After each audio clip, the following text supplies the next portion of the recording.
You know, Nathan, we call these mashups because we take two cars that don't compete and mash them up together. Yet behind me, do I see two cars that compete? Yeah, you know, it's almost scary because on paper, these cars are really, really close. They're very similar. This might be a proper comparison. So it's a mashup or is it a comparison? Ah, crap, it's gonna be a comparison. So which one's better? Let's find out.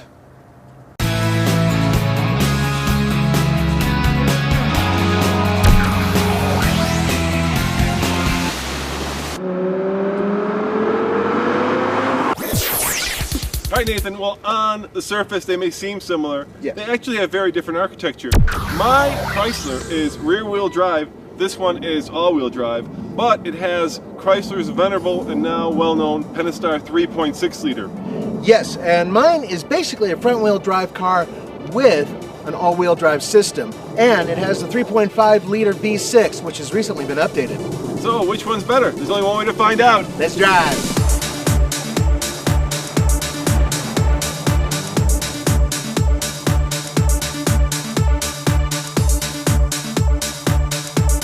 All right, Nathan, we have the Solo DL mounted. I was reading, Car and Driver managed to do 6.9 seconds in this very car with the 8-speed transmission to 60, but of course they had an anorexic driver, 1 gallon of gas, at sea level on the drag strip. Yeah. So let's see what it'll do with two guys in real world testing. Go for it, dude. All right. Yeah.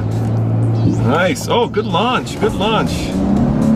That Pentastar engine sounds good, doesn't it? It's a little muted. It sounds really good. Yeah, it sounds really good. Slowly moving. We just blew by 6 seconds. There we have it. Oh, 9.01. 9.01. These are kind of sexy headlights. It's one of the major things that's changed in the front.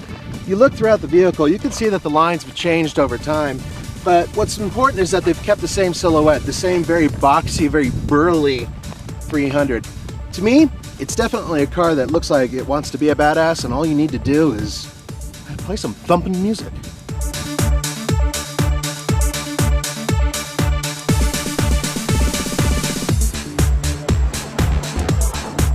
Once upon a time, that is hot, when things were good in the auto industry, Ford owned two companies. You may know their names, Jaguar and Aston Martin. They sold them, but I think they kept some of their intellectual styling property, because if you look at the front of the new 2013 Taurus, you'll see a distinct Aston Martin, especially in the grille. Here in the tush, as Nathan would say, the new 2013 Ford Fusion, well, it looks like a Jaguar. Taurus still looks like a Taurus. Yeah, but you know what? It's got a massive trunk. It's even bigger than the Chryslers. From a style perspective, Nathan, which one do you like better, the 300 or the Taurus? Well, from the back end, and you know how I am about back ends, I'd say that the Taurus has a little bit more of that bulk and massive feel, whereas in the 300, it just kind of feels elegant. You want to see something pippin' cool? Yeah, show me, man. I love it that car companies are now doing this more often than not. It's really cool, and it does help keep the temperature down. Hey, what happened to the seat backs? Sold them on eBay. Good. Our friend from Chrysler, his name is Klaus, and he's 7 freaking feet tall. No kidding. Oh, he's not 7, Nathan. He's like 6'9". 6'11.3". He was one of the guys who said we need better interiors, and indeed, this is a much better interior. Love the French stitching, love the seats, very comfortable. Dash is a little plain. Roman and I both think it could use a little bit more pizzazz, but for what it is and what you're paying, it's not too bad. And check this out. Dr. Dre set up the Beats audio system, and it is fantastic.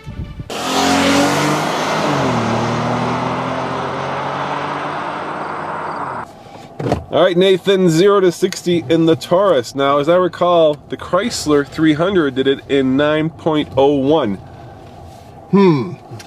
I think we'll be close, but this is a heavier car, so we'll see what happens. Why don't you try those little sport buttons on the side there? I have it in sport, but the buttons on the side are actually not as fast. It's faster to let the car do the shifting, but I'm gonna rev it. All right, go for it. Ready, guys? Here we go. That's a good launch. It'll only let the RPM go up to 2,000. It won't let it go any further when you have the brake on. Solo DL is clicking. Oh, you're right. Guess what, guys? 9.49, Nathan, 9.49. So you're right, about a half a second slower to 60 than the Chrysler 300. At high altitude. In a canyon, is it fun to drive?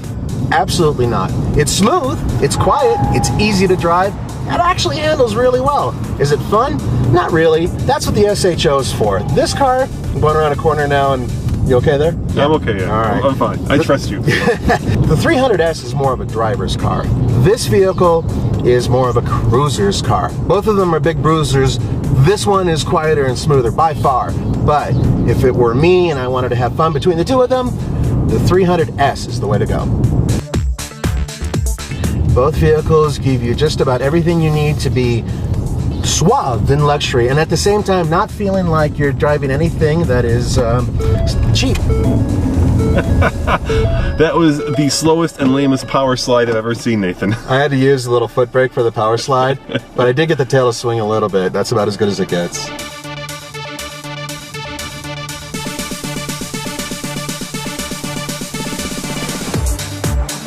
The ride is a little bit more sophisticated than I expected. I kind of thought it would be floaty, you know, because it's not the SRT8, but it's firm. At the same time, it's comfortable. And the steering weight is ideal.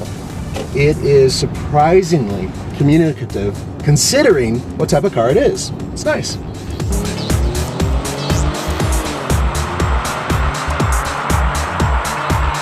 You know, Nathan, the Taurus is about 4 inches longer than the Chrysler 300. In fact, it's bigger in almost every way, yet inside here it feels tighter. Why is that?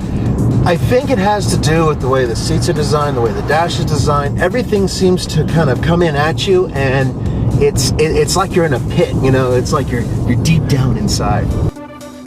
So, there's our first comparison. I almost said mashup, Nathan. Yeah. And of course the question is, on a TFL scale of buy it, lease it, rent it, or forget it, which would you choose? Ah, thank you, didn't I? Well, I'll tell you, two things. One, this is a really good car to lease. My kids love it because they keep falling asleep in it. But for me, as a driver, I'd take the Chrysler. In our previous review, I gave that a buy it. I agree with Nathan, that's a lease it. So, the Chrysler wins. As always, this is Roman. And Nathan. See you next time in the Fast Lane Car.